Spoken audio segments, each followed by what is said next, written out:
Bonjour les sportifs connectés, c'est Jérôme du blog montrecardiogps.fr. J'ai terminé le test du nouveau brassard capteur cardio optique de Polar, le Verity Sense. Donc, si vous ne connaissez pas les brassards capteurs optiques, eh bien, en fait, c'est un capteur optique, un peu comme vous avez au dos de votre montre, mais qui, au lieu d'être monté sur une montre, eh bien, est sur un montage avec un brassard élastique. Et donc, il s'installe sur le bras, alors soit sur l'avant-bras, soit plutôt au niveau du biceps, triceps, soit carrément au niveau de la tempe en natation. Donc ça combine en fait les avantages d'une ceinture cardio-optique et du capteur cardio-optique, c'est-à-dire que c'est aussi précis qu'une ceinture cardio-optique. Alors la raison elle est simple, hein, c'est que c'est placé sur un endroit du corps où il y a plus de muscles et plus de circulation de sang qu'au poignet. Donc il y a moins de choses qui perturbent, ça rend la mesure plus précise qu'un capteur cardio-optique au poignet.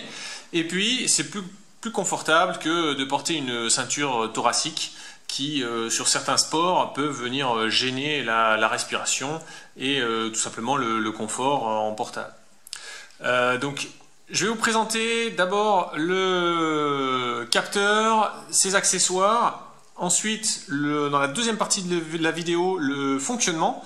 Et puis, si vous voulez une comparaison de la précision par rapport à une ceinture cardio-optique, eh bien là, je vous renvoie sur l'article test sur le blog. Je vous mettrai le lien dans la description de la vidéo, où là, je le compare sur différentes situations avec une ceinture Polar H10.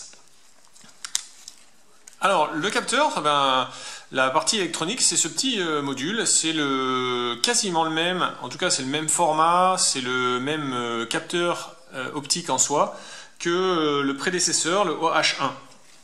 En revanche, le brassard élastique, il a deux nouveautés. La première, c'est ce scratch qui permet de l'enlever et de le mettre sans nécessairement avoir à glisser la main dedans.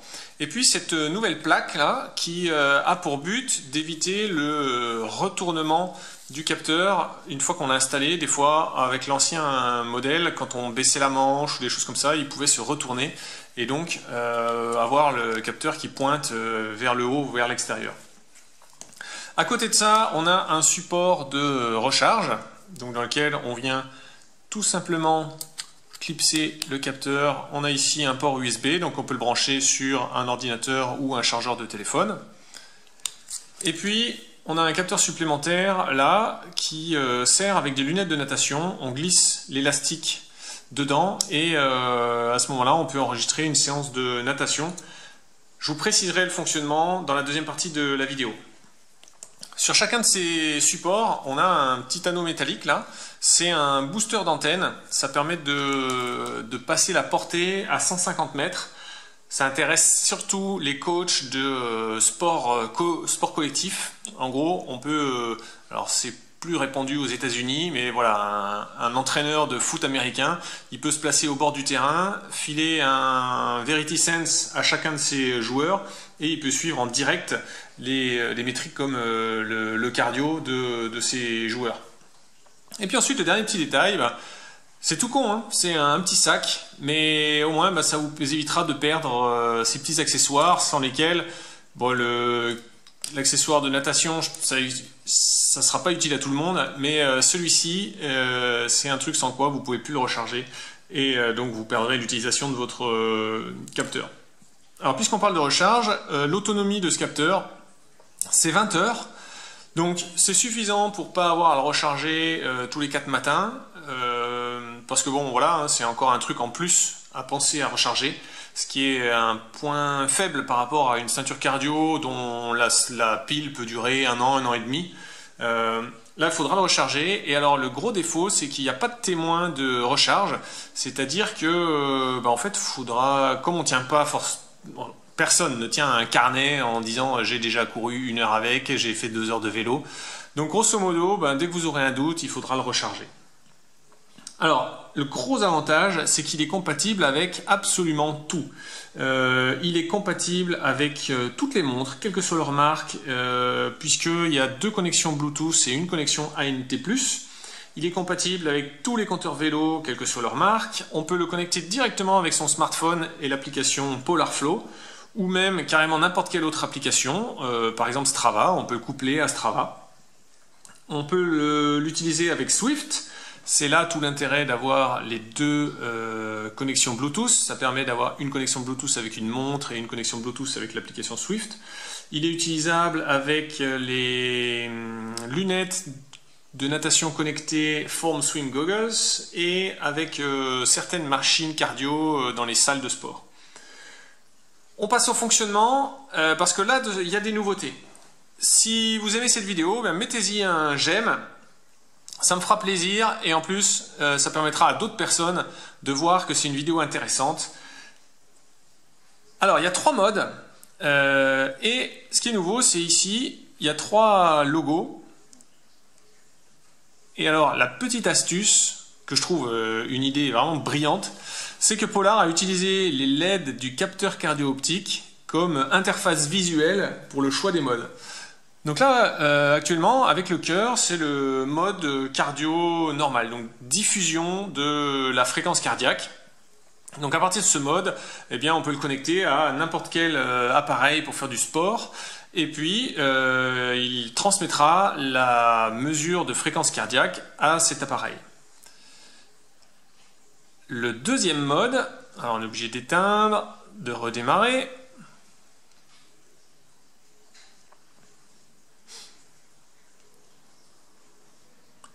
Une pression et on passe cette fois dans un mode avec une petite flèche, c'est un mode enregistrement.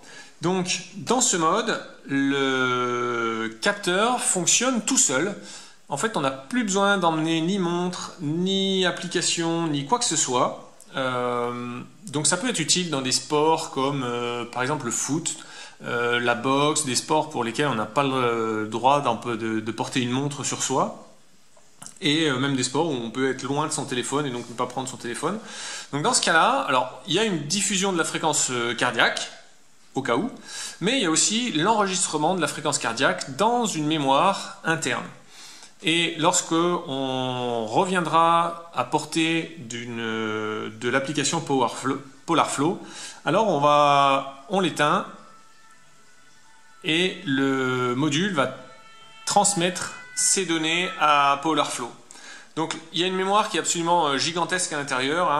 On peut enregistrer 600 heures de séances de sport avec. Donc c'est quelque chose qui, en gros, on pourrait quasiment enregistrer sa fréquence cardiaque pour toutes les séances de sport pendant 1 an et puis les décharger le 31 décembre. Attention, ce mode-là, il ne fonctionne qu'avec PolarFlow, donc on ne pourra décharger que dans PolarFlow. Et pas ailleurs, pas dans une montre par exemple. Et puis le troisième mode, c'est ici, on n'arrive pas à trouver un angle, c'est un petit nageur.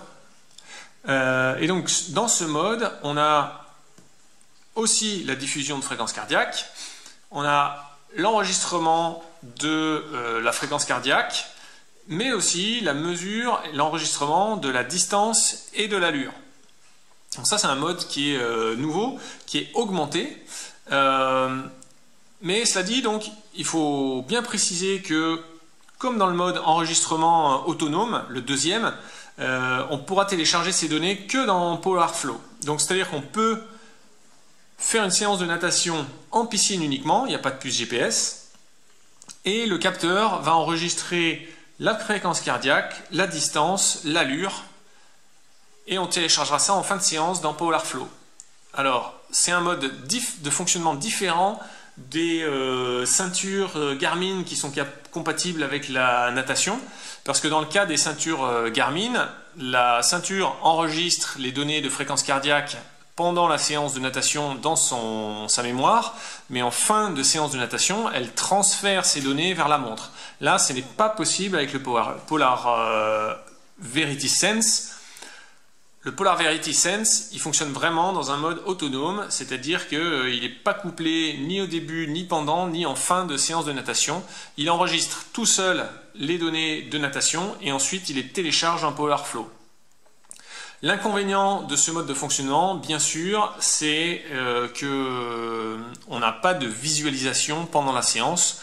Donc en fait, on a un enregistrement, mais vous ne pouvez pas savoir quelle distance vous avez parcouru ou quel temps vous avez nagé. Donc ça fonctionne si vous avez par exemple un coach qui vous a écrit sur le tableau le nombre de séries que vous deviez faire pour votre séance, mais pour des gens qui ont une pratique plus loisir, c'est quand même assez peu adapté. Voilà, je vous rappelle, sur le blog, vous aurez les courbes de comparaison de précision de la mesure de fréquence cardiaque. Vous allez voir, j'ai même été jusqu'à le tester en le positionnant sur le poignet à la place d'une montre. L'idée, c'était de vous montrer que c'est pas qu'une histoire de capteur cardio-optique, qu'en fait, un capteur cardio-optique sur une montre, eh bien, ça fonctionne moyennement bien au poignet, mais qu'un brassard cardio-optique sur l'avant-bras, ça fonctionne très bien, mais aussi que le même capteur, un même brassard cardio-optique porté sur le poignet, eh bien, ça fonctionne moins bien. Là, je pense que, alors à ma connaissance, je suis un des seuls à avoir testé ça. Ça m'a été suggéré par un lecteur du blog sur Facebook. Je le remercie, j'ai fait le test et j'ai réussi à prouver ce qu'on pensait tous, donc ce qui est quand même un bon point.